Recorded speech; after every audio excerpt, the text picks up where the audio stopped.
Тази градинска ножица струва едва 2,29 евро. Срещу нея подготвих 3 модела на утвърдени търговски марки: Stihl PG10, Fiskars P32 и Gardena Classic. Планът беше всички участници да преминат през едни и същи изпитания.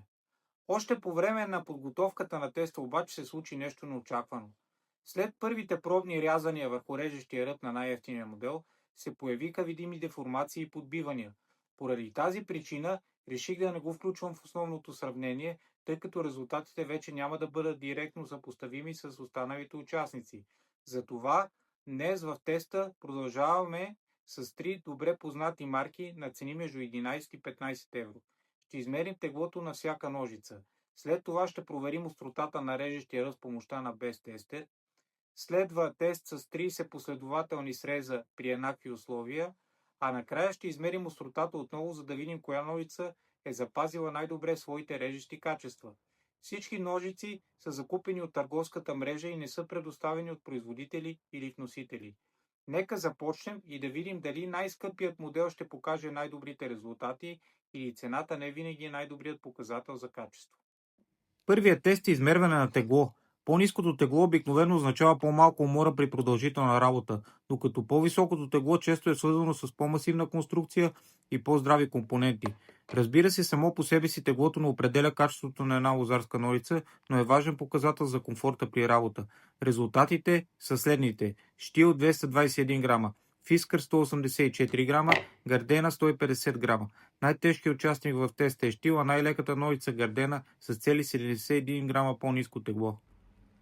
След като измерихме теглото на участниците, е време за първото измерване на остротата. За целта използвам Best Tester устройство, което измерва каква сила е необходима за прерязване на стандартизиран тестов материал. Колкото по-ниска е стойността, толкова по-остър е режещия ръб. Важно е да отбележа, че при градинските ножици измерването е значително по-трудно в сравнение с ножовете или макетните острията. Причината е извитата форма на острието и наличието на насрещно острие, което ограничава достъпа до вътрешната работна зона, където ножицата реално извършва по-голямата част от рязането. При първото измерване най-добър резултат показва Stihl PG10 с 525 грама, следвано от Gardena Classic с 650 грама, а Fiskars P32 отчете 750 грама. За всеки участник бяха направени няколко последователни измервания, като използвам представителна средна стойност.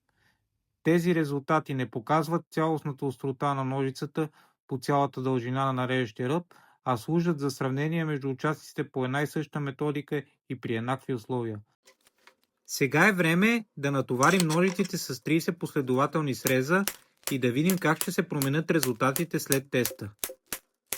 За целта използвах дървен материал с диаметър 6 мм.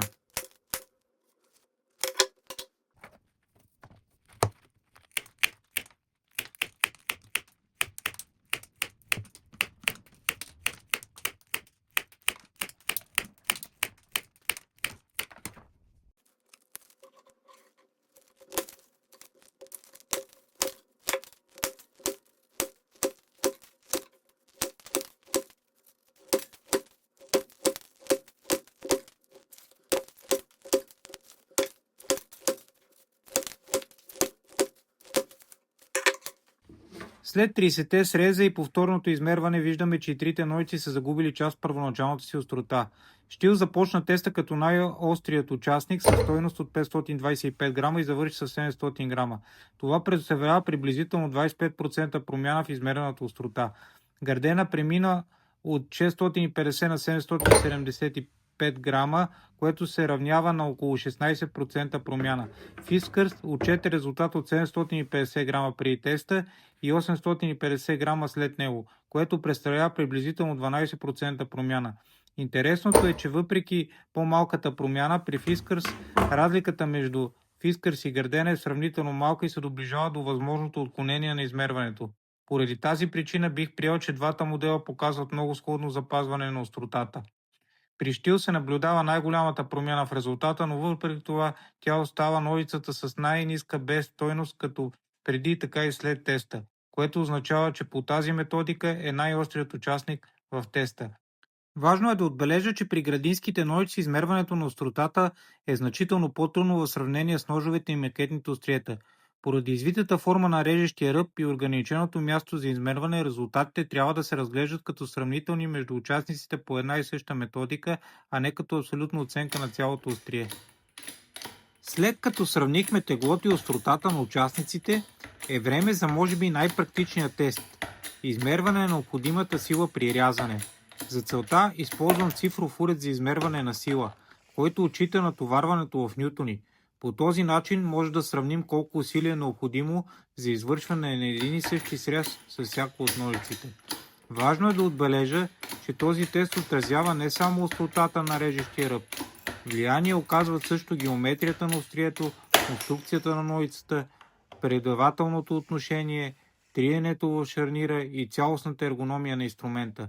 Резултатите показаха интересна картина. Фискърс постигна най-добър резултат с необходима сила от 139 нютона. На второ място се нареди Гардена с 165 нютона.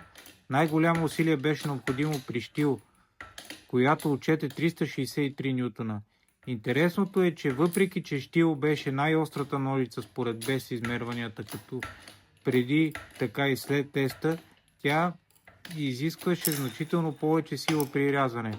Това показва, че остротата сама по себе си не определя колко лесно ще работи един инструмент в реални условия. По моята методика Фискър се оказа най-лесна за рязане. Гардена остана близо до нея, а Штил изискваше повече от 2 пъти по-голямо усилие в сравнение с Фискърс. След приключване на всички тестове може да направим няколко интересни извода. В теста за тегло най-тежка се оказа Штил с 221 грама, следвана от Фискърс с 184 грама, докато Гардена беше най-леката с 150 грама.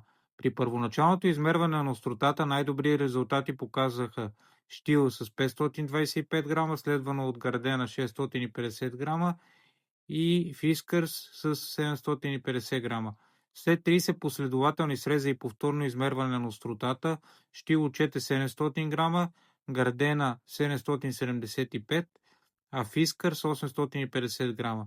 По моята методика Штил запаза най-ниска без стойност като преди, така и след теста. В същото време Фискърс и Гардена показаха много сходно запазване на острота, като разликите между тях са малко спрямо възможното отклонение на измерването. Най-интересни се оказаха резултатите от теста за необходима сила при рязане. Там Фискърс постигна най-добър резултат с 139 нютона, Гардена отчете 165 нютона, а Штил достигна 363 нютона. Това показва, че остротата е само един от факторите, които определят работата на една градинска ножица. Геометрията на острието, предавателният механизъм, конструкцията, триенето в шарнира и ергономията също оказват сериозно влияние върху усилието, което потребителят трябва да приложи. Затова, по моята методика, не бих определил еднозначно победител. Штил показа най-добрите резултати по отношение на измерената острота. Фискърс изискаше най-малко усилия при рязане, а Гардена предложи балансирано представяне във всички тестове. Всички измервания са извършени върху единични мостри, закупени от търговската мрежа. Резултатите са валидни единствено за тестваните образци и за използваната в това видео методика. Те не представляват официална сертификация, лабораторен тест или оценка на производителите. При различни материали, условия на работа и техника на рязане, резултатите могат да бъдат различни. Ако подобни независими тестове са ви интересни, абонирайте се за канала, защото предстоят още сравнения на инструменти, базирани на реални измервания и практически изпитвания.